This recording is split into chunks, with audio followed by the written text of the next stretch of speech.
Hi friends, this is Johnny back with another video, and today it is time for another fever dream. Now, this video was supposed to go up last week, but I've been really sick. I'm still under the weather, but I'm a lot better. It was in honor of Lunar New Year. I'm wearing a NASA shirt, get it? You know, space, the moon, Lunar New Year. But like I said, this fever dream is in honor of Lunar New Year. Now let me ask you a question. When I say the words, a side of rice, a little broccoli, a flying bicycle, a secret recipe, what do you think they have in common? Honestly, if I didn't know the theme song to this show, I wouldn't know. But if you do know the theme song, that means you know the show. I'm talking about 3 Delivery today. And honestly, there's a lot to unpack with this show, so I'm gonna just jump right into it. So let's roll the intro.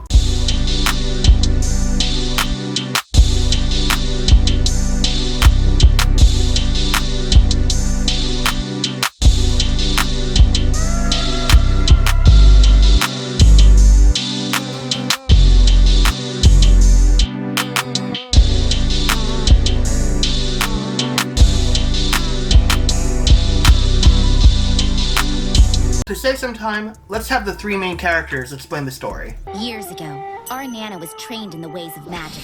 Her classmate, Kong Li, defied their master and unleashed the power of a magical cookbook. Nana stopped them. But the pages of the book were scattered.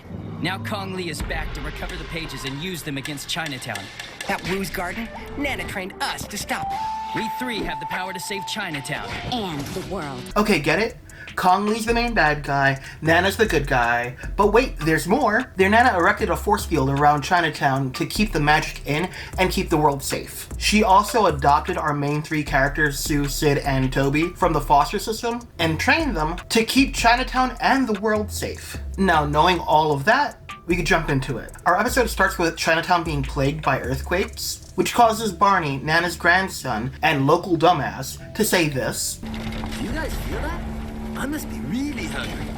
My guy, if you can honestly mistake an earthquake for your stomach, you need to see a doctor because something ain't right about them bowels, okay? Sid runs around the kitchen saving everything that the earthquake knocked over from breaking, only for Mr. Wu, who's Nana's son and the owner of the restaurant, to burst through the door like the Kool-Aid Man, startling Sid, causing him to drop the mug, which then he proceeds to yell at Sid for, because why not? Like, you saw him drop it because you startled him, but okay. And seriously, how in the hell did you not feel this earthquake for one? Secondly, look at this boy. He has half the kitchen in his hands. Like, he legitimately caught things with his hands, feet, head, and dumpy, and you're too focused on the mug to be impressed by all of that. Okay, I would like to see you do the same thing. The scene then cuts, and we see why Mr. Wu didn't feel the earthquake. He was using this weird machine that looks like it was built to give adults shaking baby syndrome. That's supposed to help you get fit somehow? Watch.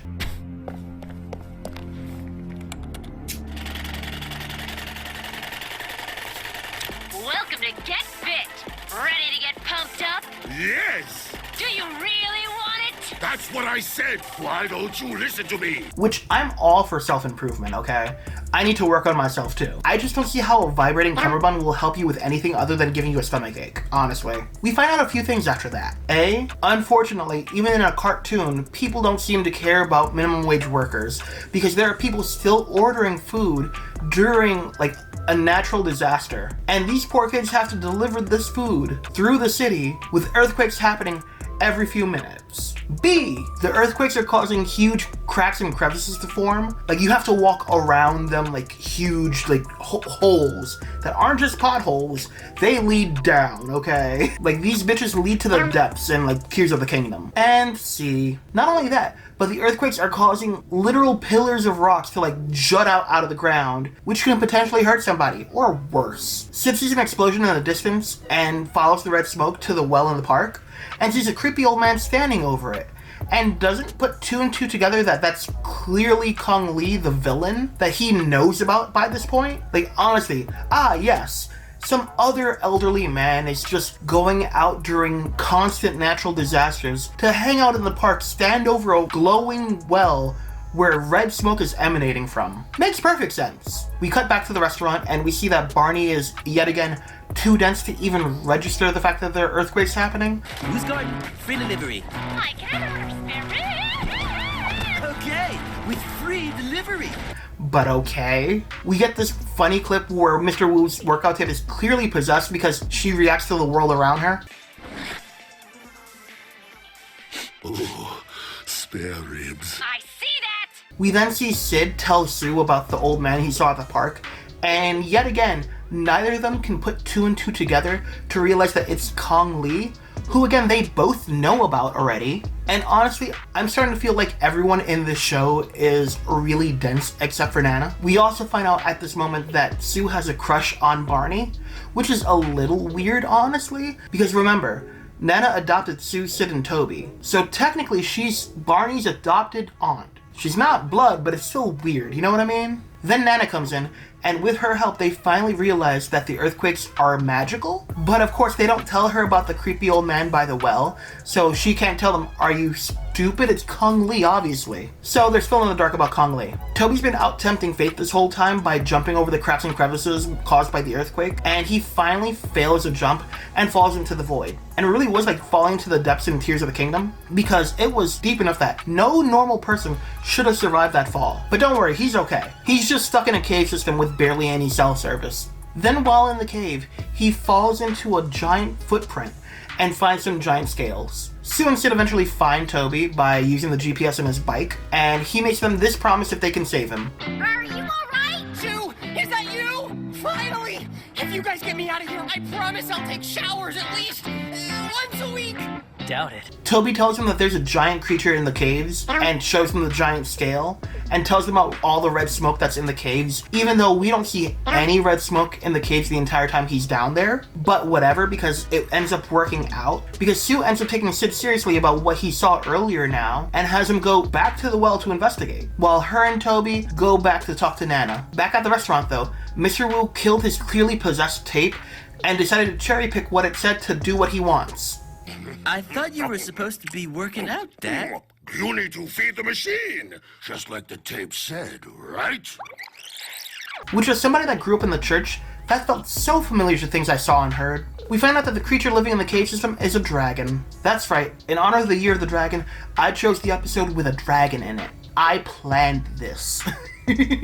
But anyway, it turns out all you need to wake up a dragon is a magical spicy noodle recipe. Which, yeah, sounds delicious, but I don't think spicy noodles are going to be enough to wake up a dragon from a slumber that lasted hundreds of years. Nana tells them that Kong Lee obviously made the recipe to use the dragon. Shocker. Oh my god, the bad guy did something bad?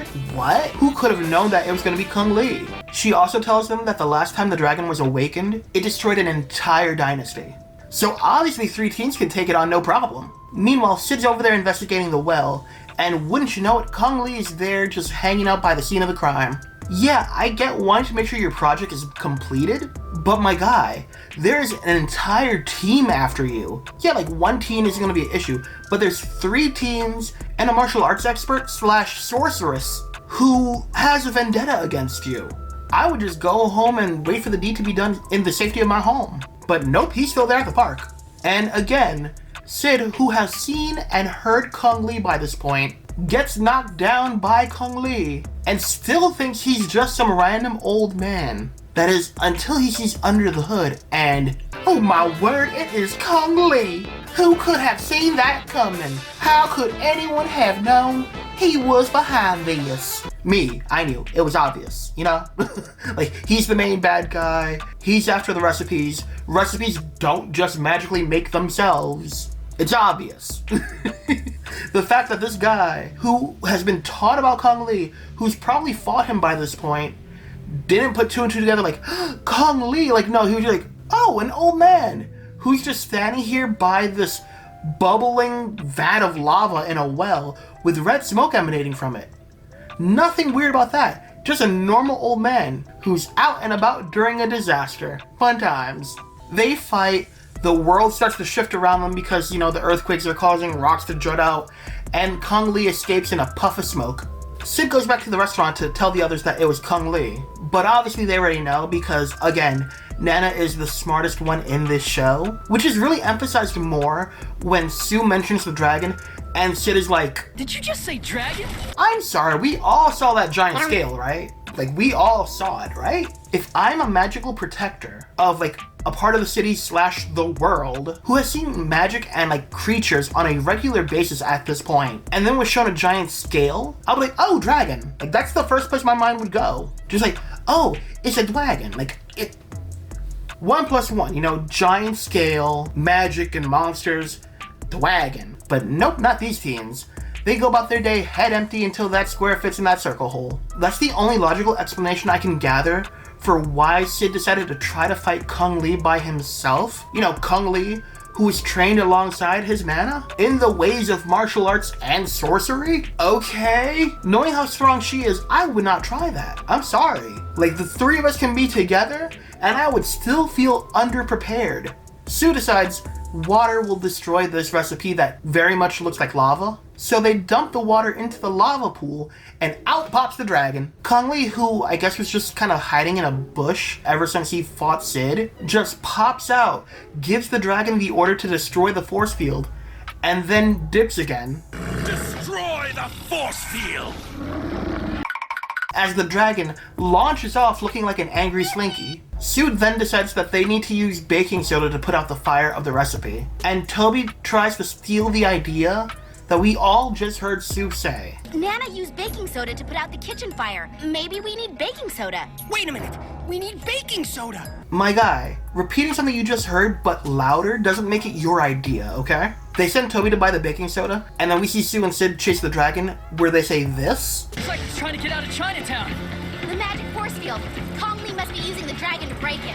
Then we'll never be able to contain him. Very good, Sue. Somebody put their listening ears on today, because we all heard Kung Lee scream at the dragon to destroy the force field before running off like his stove was still on. They distract the dragon by taking a garbage can's lid and reflecting a bike's headlight with it. And I'm sorry, I'm from the city, okay? Those garbage can lids aren't clean enough or shiny enough for that kind of thing, okay? Don't lie. And I'm pretty sure a bike's headlight isn't bright enough to do that either. But it somehow works. You know, until a wild Kong Lee appears. I wonder how things are going for Toby. 81, 82. Oh, I hope you don't mind that I'm paying in pennies. No problem! It's not like I only have seconds to defeat an evil superpower dead set on destroying Chinatown! Oh my goodness, I lost track. Let me start over again. Sue and Sid are fighting Kung Lee and losing horribly, while Toby's over there showing us that he might have a little bit of the ADHD by getting distracted from saving the city by this. Oh man, the latest review of Dragon Robot 7. Awesome. Please, someone stop the dragon! Oh, right, the dragon. Sid stops this from happening.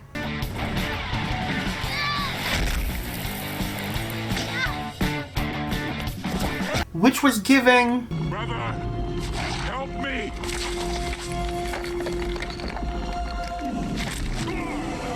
Toby pours the baking soda into the recipe, which causes the dragon to stop in its tracks, and it falls out of the sky, causing a huge canyon to form. Sue gets the recipe, which conveniently fell out of Kung Lee's pocket, which... why was he carrying around with that? Put that bitch in a safe at home. Ain't nobody gonna get it. They don't know. They think it's on you still. But anyway, Kung Lee falls into the canyon and it seals up with him in it, presumably killing him? Question mark?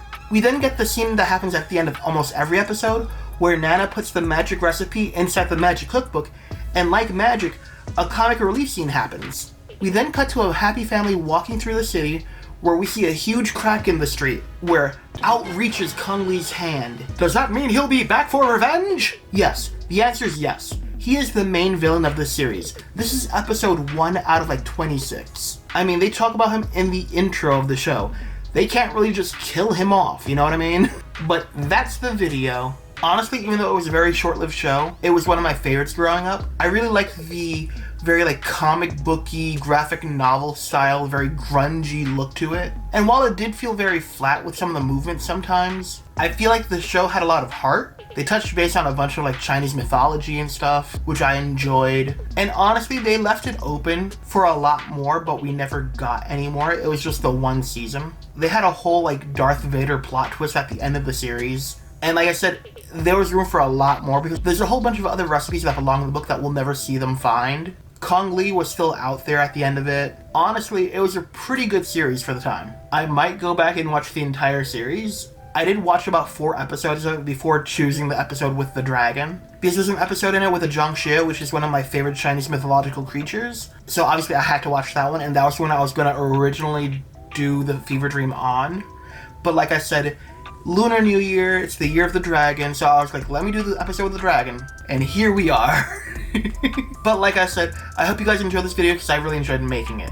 Don't forget to like, share, subscribe, and bang bang ding dong down below to be alerted when I make a new video. And why not check out some of my other stuff? As more Fever Dreams, some Florida some story times, some randomness, some Let's Plays, I have a little something for everybody. And while you're at it, why not share one of your favorite videos of mine with your friends?